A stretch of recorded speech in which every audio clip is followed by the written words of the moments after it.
I know काफी time हो गया वीडियो डाले हुए। काफी बिजी चल रहा था काम, तो आज मेरे को टाइम मिला, सोचा आज 8.2 तुम्हें एक ही बारी में खत्म करा दूं। तो क्या हाल चाल है मेरे प्यारे बच्चों? मैं मुकुल, आपका टीचर, आपका मेंटर, आपका गाइड, स्वागत करता हूं आपका फिर से आपके और मेरे प्यारे चैनल मैथ कोर पर। प्यारे बच्चों, हम आज चैप्टर 8 की एक्सरसाइज 8.2 पढ़ने जा रहे हैं। एक ही बारी में कंप्लीट कर जाएंगे। इससे पहले हमने चैप्टर की इंट्रोडक्शन 8.1, इंट्रोडक्शन हमने दो पार्ट्स पढ़ी है ताकि तुम्हें पूरी तरह से क्लैरिटी हो। मैं चाहता हूं अगर आपने वो वीडियोस नहीं देखी, आप डिस्क्रिप्शन बॉक्स खोलें, लिंक वहां पड़ा है, एक बार इंट्रोडक्शन पढ़े। क्योंकि आज जो हम एक्सरसाइज करने जा रहे हैं उसमें हमें जो एंगल्स का टेबल है वो बहुत ही इंपॉर्टेंट समझना है। मैंने तुम्हें आई फर्स्ट पार्ट में वो समझा दिया है, फर्स्ट इंट्रोडक्टरी वीडियो में। आप जाकर देखो, एक बार समझो, अंडरस्टैंड करो। लर्निंग टाइमली चल पड़ेगा, टाइम लेगा लर्निंग पर। आप एक बार देख लो ताकि हम एक्सरसाइज 8.2 करने लायक हो जाएं। तो आइए शुरू करते हैं हम आज की क्लास एक्सरसाइज 8.2 के साथ। तो अब जो एंगल्स वाला मैं आपसे बात कर रहा था ना, वो यही चीज है। जैसे ये sin 60 cos 30 है, आपको इनके एंगल्स लर्न करने, ये विद द टाइम होंगे, एक ही बारी में देखने से लर्न नहीं होंगे। तो मैं चाहता हूं तुम एक बार अपनी एनसीईआरटी की बुक खोल के रख लो, ताकि जो वैल्यूज तुम्हें दिखे आप उसकी वैल्यू सब्स्टिट्यूट करो और आंसर फाइंड आउट करो। टेबल मैं तुम्हें धीरे धीरे याद करवाता रहूंगा, टेबल याद हो जाएगा, उसकी कोई टेंशन नहीं है। तो जैसे पहले पार्ट में ना आपको बोला गया इवेलुएट द फॉलोइंग, और आपको यहाँ पे क्या दिया है, sin 60 cos 30 plus sin 30 cos 60। यहाँ पे बीच में कोई साइन ही ना दिया 60 और 30 के, इसका मतलब ये मल्टीप्लीकेशन में, यहाँ पे ये मल्टीप्लीकेशन में और ये भी आपस में मल्टीप्लीकेशन में।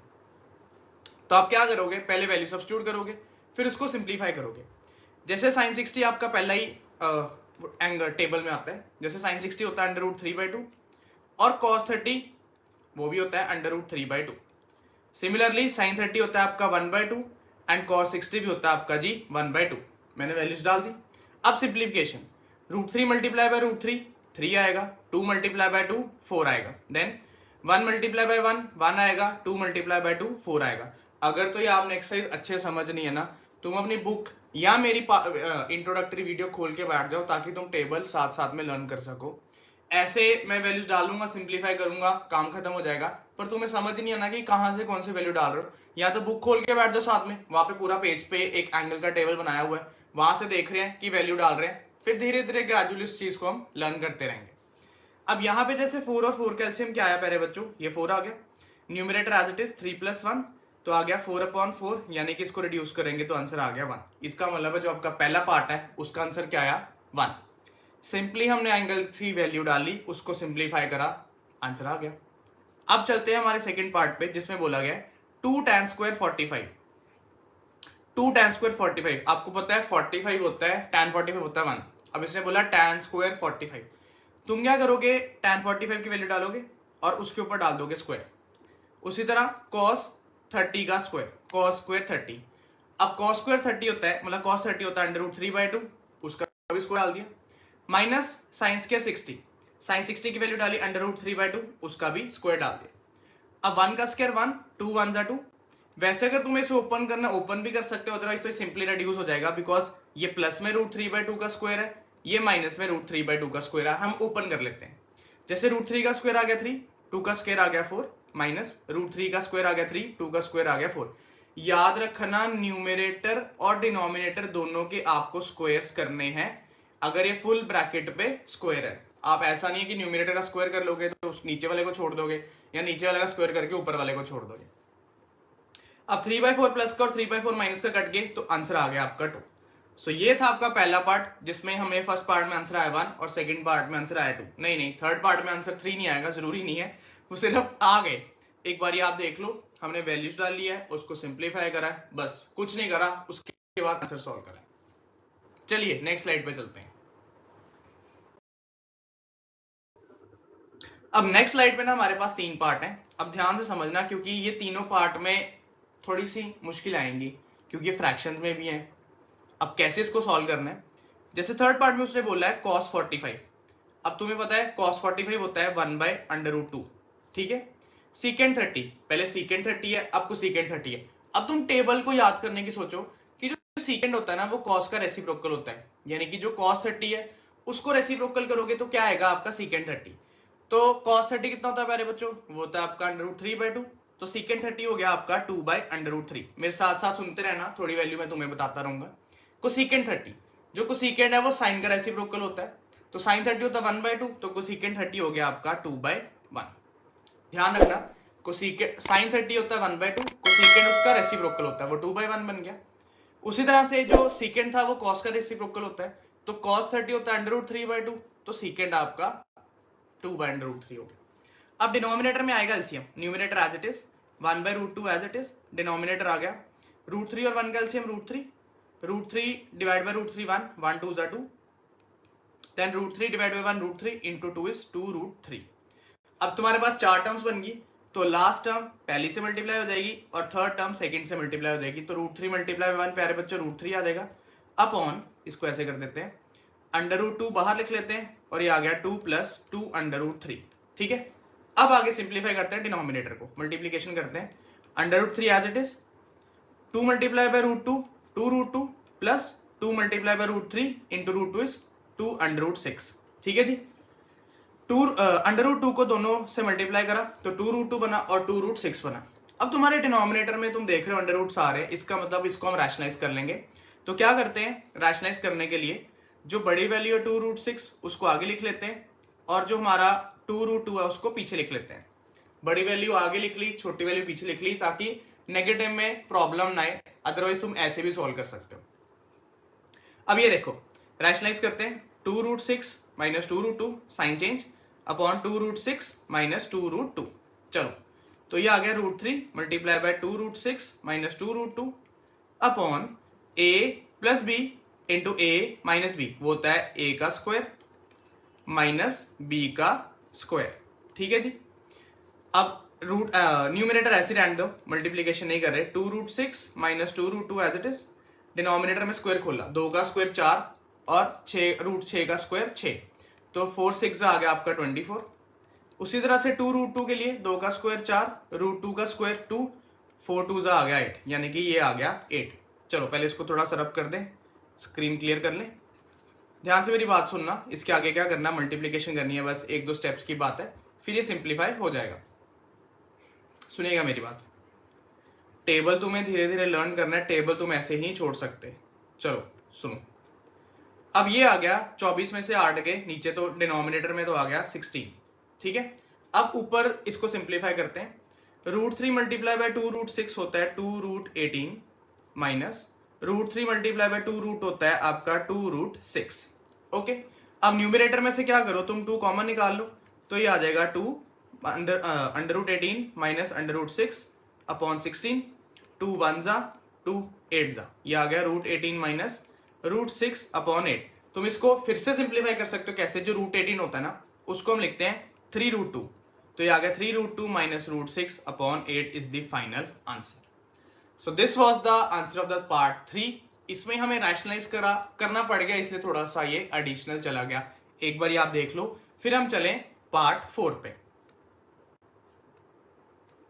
सुनिएगा जी मेरी बात, अब फोर्थ पार्ट में आपको बोला है, इसमें काफी सारी वैल्यूज है, sin 30, tan 45, cosecant 60, secant 30, cos 60, cot 45।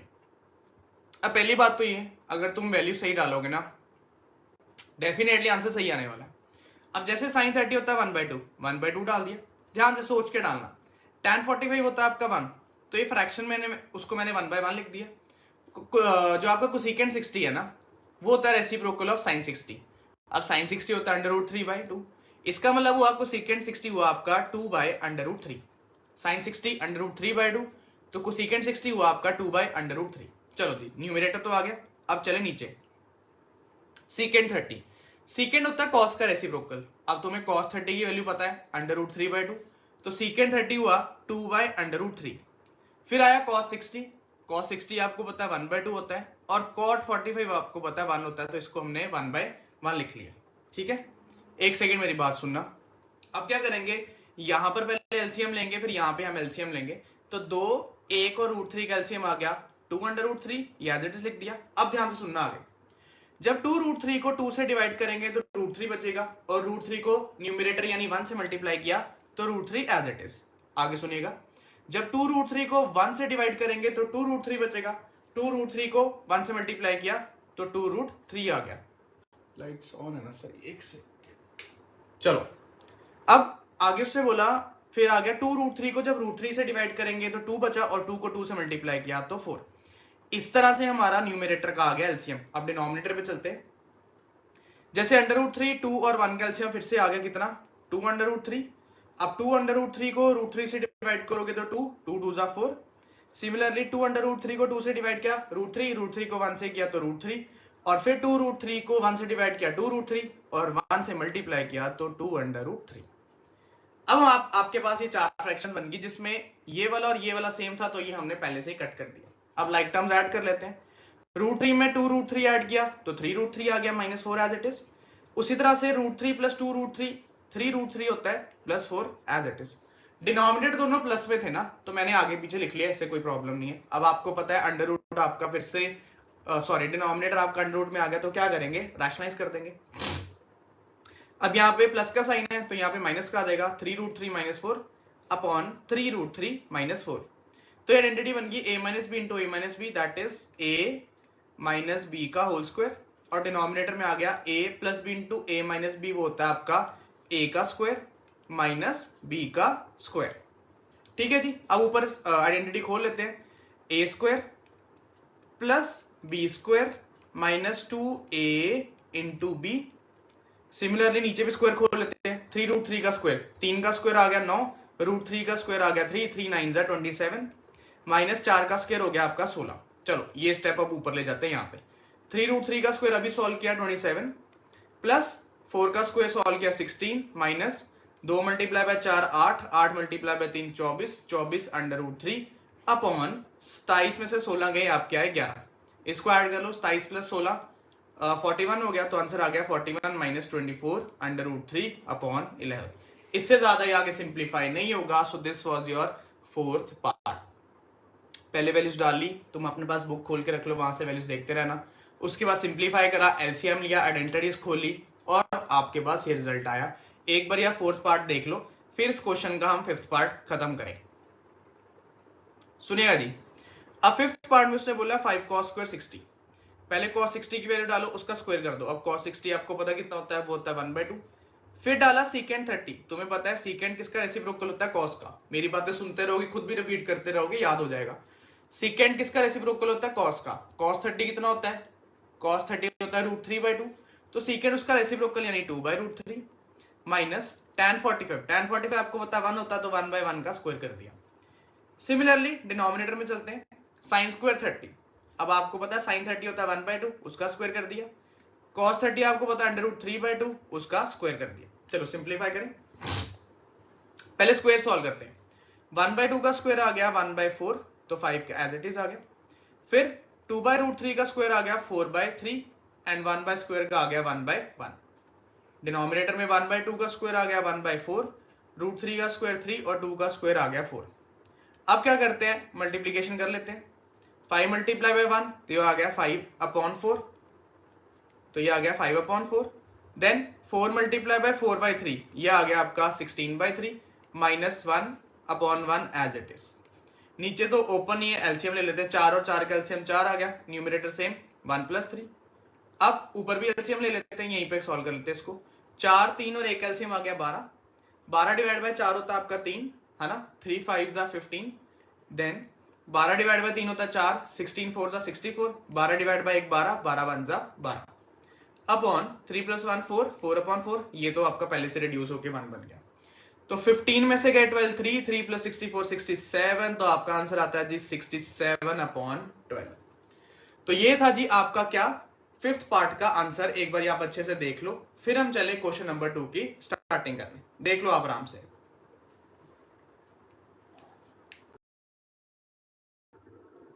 लीजिए जी, क्वेश्चन नंबर 2 में क्वेश्चन उसी तरह है। उसने बोला कि choose the correct option and justify your choice. पहले इसको सिंप्लीफाई करो और उसके बाद अपना आंसर जस्टिफाई कर लो। अब ध्यान से सुनना। जैसे पहले पार्ट में 2 tan 30 की वैल्यू आपको पता है जी 1/√3 है, वो डालो पहले। फिर उसने बोला 1 + tan square 30। नीचे tan 30 का स्क्वायर है तो 1/√3 का स्क्वायर कर दो। अब इसको सिंप्लीफाई करो। 2 multiply by 1 2, 2/√3। Then 1/1 as it is लिख लेते हैं और 1/√3 का स्क्वायर आ गया 1/3।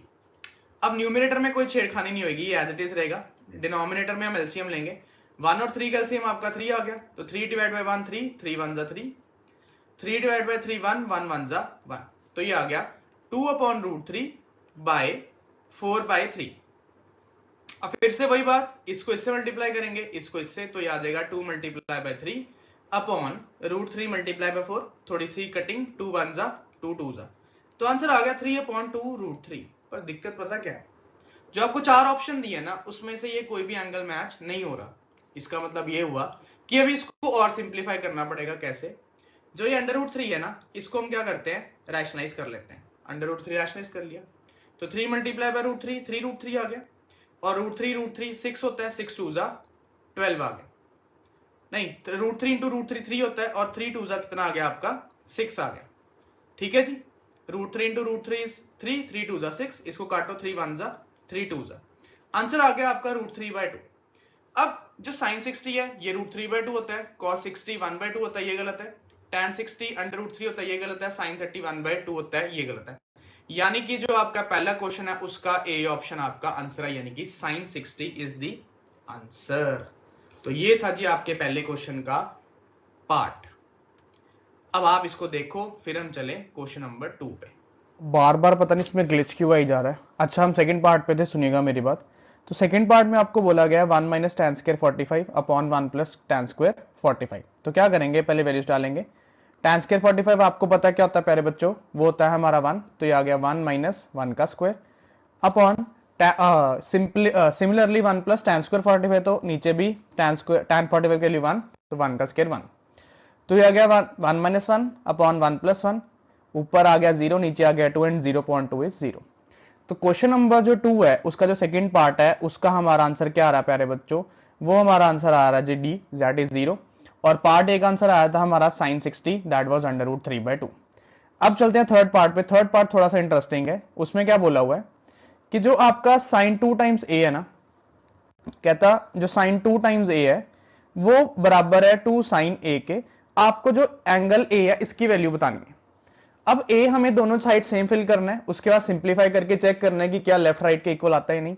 तो ऑप्शन में से मान लो हम उठाते हैं 30, तो मैंने a को लिया 30, a की जगह 30 यहां डाला, फिर a की जगह पे 30 यहां डाला। अब सिंप्लीफाई करते हैं, ये 2 और ये एंगल सीधा मल्टीप्लाई हो रहे हैं, तो 2 मल्टीप्लाई बाय 30 आ गया sin 60, और राइट साइड पे एज इट इज रहेगा 2 sin 30, क्योंकि यहां पे ट्रिग्नोमेट्रिक रेशियो है तो 2 मल्टीप्लाई नहीं होगा, वो उसका कोएफिशिएंट है।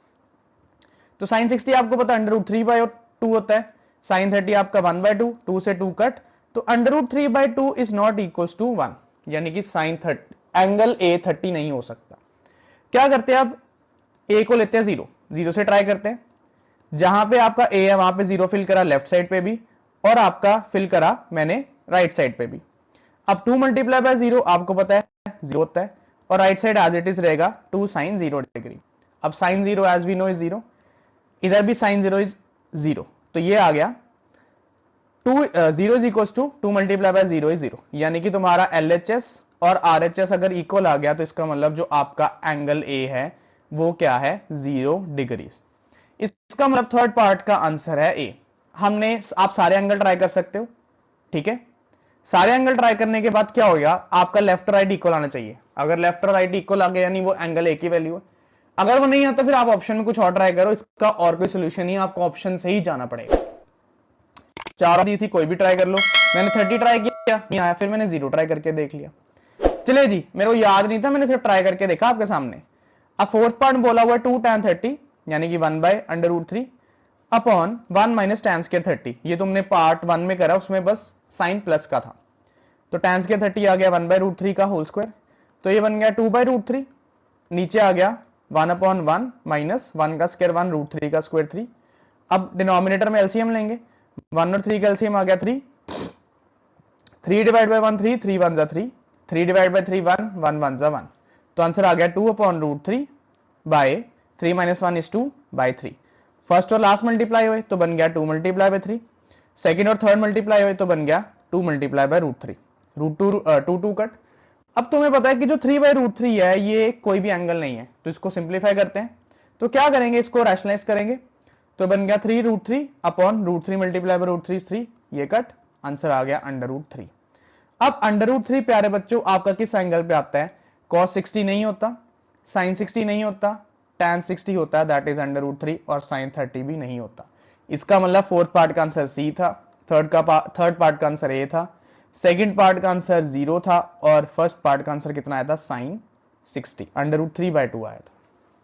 तो ये था जी आपका क्वेश्चन नंबर 2 के सारे पार्ट्स। अगर आपको अभी भी कहीं डाउट लगे प्लीज कमेंट बॉक्स में जरूर बताइएगा, अपने फ्रेंड्स के साथ वीडियो जरूर शेयर करिएगा, हो सकता है आपका कोई डाउट मैं क्लियर कर पाऊं। चलिए एक बार देखें, फिर हम चले क्वेश्चन नंबर 3 पे।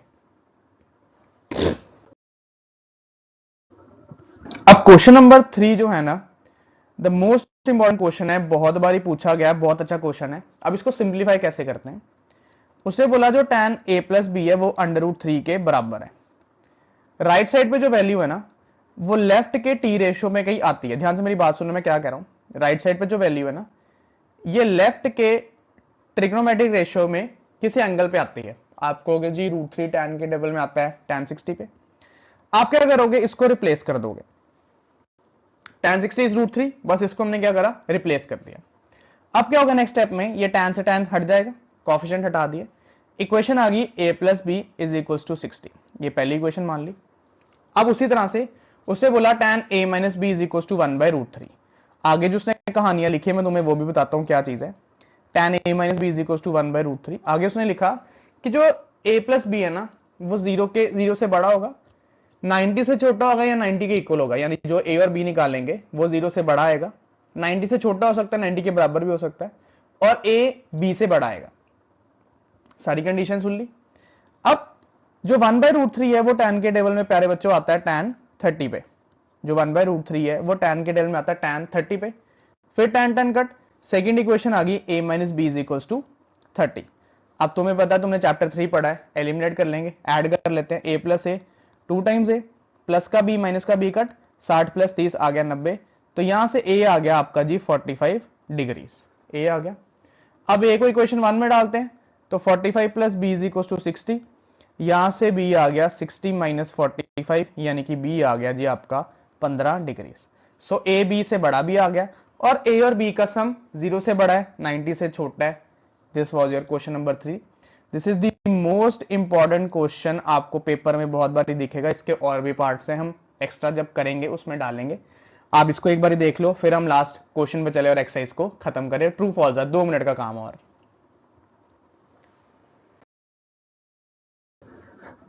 सुनिएगा जी, अब फोर्थ क्वेश्चन के पहले पार्ट में आ गया है कि साइन a प्लस बी, क्या sine a plus sine B के इक्वल होता है।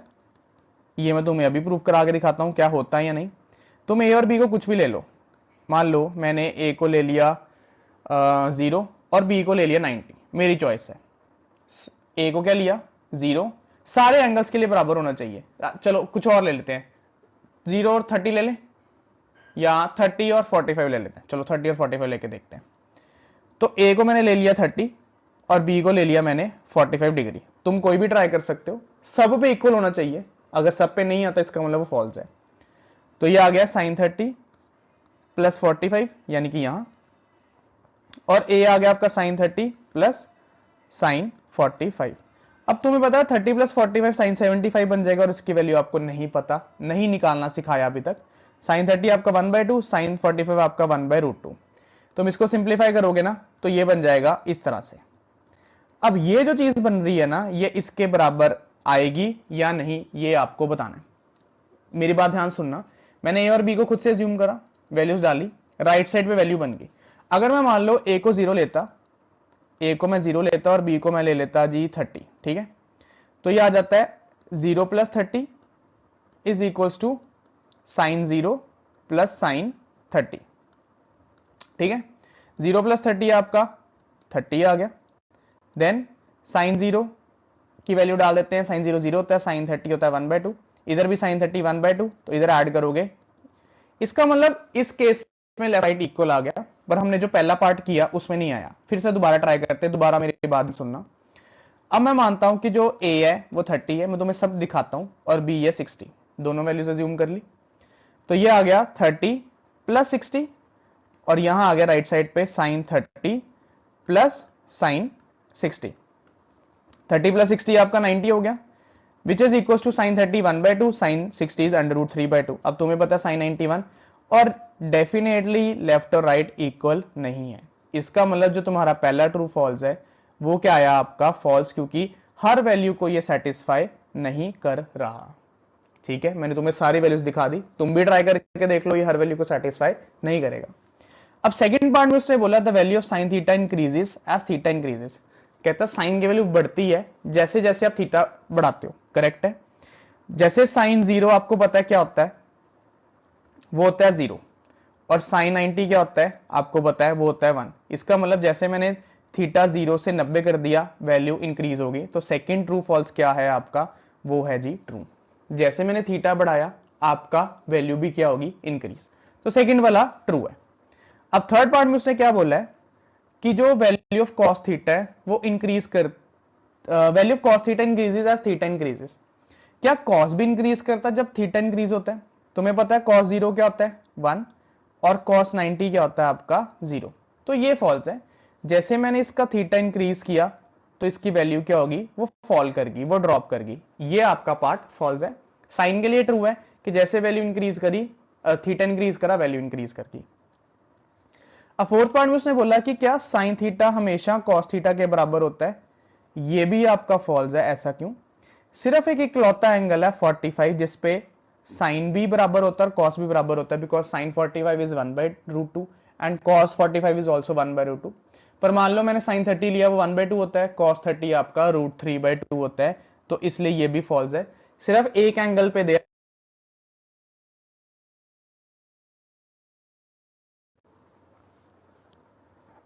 सुनिएगा जी, पांचवा पार्ट क्या आगे बोला हुआ है। कहता कॉट ए, जो ए है वो 0 पे नॉट डिफाइंड है। ए 0 पे क्या है आपका, नॉट डिफाइंड, यानी कि इसकी कोई वैल्यू नहीं है। अब ये ट्रू है कि फॉल्स है वो मैं तुम्हें समझाता हूं। तुम कॉट का टेबल देखोगे ना, तुमने ए की जगह पे डाल दिया 0, तो आंसर वहां पे लिखा होगा नॉट डिफाइंड, इसकी वैल्यू नॉट डिफाइंड है। तो ये आपका ट्रू है, आप एक बार टेबल देख सकते हैं। सो ये थी आज की हमारी क्लास। आई होप आपको समझ आया होगा। हम आज 8.2 कंप्लीट कर लिया है। नेक्स्ट क्लास में हम नेक्स्ट एक्सरसाइज शुरू करेंगे, वो थोड़ी सी लंबी है, उसको हम पार्ट्स में सॉल्व करेंगे क्योंकि वो बहुत जरूरी है। अगर आपको फिर भी कहीं लगे कोई डाउट है, प्लीज कमेंट बॉक्स में जरूर बताइएगा। टिल देन बी से बी हैप्पी, बाय बाय।